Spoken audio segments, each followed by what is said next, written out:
ఇంత పెద్ద క్యాంపస్ కదా, ఎప్పుడైనా ఈవినింగ్ వాక్ కానీ చేస్తూ ఉంటారా? గేమ్స్, స్పోర్ట్స్ అక్కడ చూడండి, చాలా మంది ఫుట్బాల్ ఆడుతున్నారు, బాస్కెట్బాల్ ఆడుతున్నారు, వాలీబాల్ ఆడుతున్నారు, రకరకాల స్పోర్ట్స్ ఫెసిలిటీస్ ఉన్నాయి కదా. నువ్వేం ఆడావు? నేను బ్యాడ్మింటన్ ఆడుతూ ఉంటాను మ్యామ్, లేదంటే నార్మల్గా రన్నింగ్ రేస్ పెట్టుకుంటూ ఉంటాం. ఎందుకంటే మాకు డిగ్రీ కాలేజ్లోనే ఎవ్రీ వీక్ 1 స్పోర్ట్స్ ఆర్ ఉంటుంది. సో ఆ టైంలో మేము ఆడుకుంటూ ఉంటాం.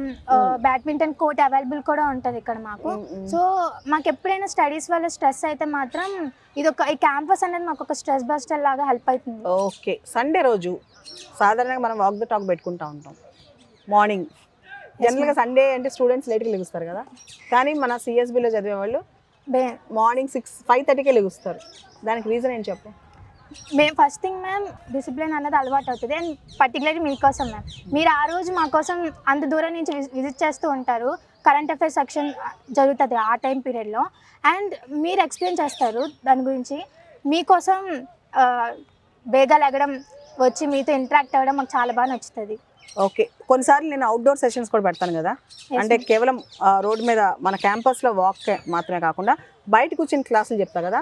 మీకు లోపల క్లాసులు చెప్పేస్తున్నా, బయట కూర్చొని చెప్పేస్తున్నా? బయట క్లాసెస్ చాలా బాగుంటాయి మ్యామ్. ఇప్పుడు చూసారా ఎన్వైర్న్మెంట్ ఎంత బాగుంది, మీతో మాట్లాడుతుంటే నాకు ఇంకా ఎనర్జెటిక్గా ఫీల్ అవుతున్నా. అండ్ ఏసీ నుంచి వచ్చిన ఎయిర్ ఒకలా ఉంటుంది, న్యాచురల్గా వచ్చే ఎయిర్ ఒకలా ఉంటుంది.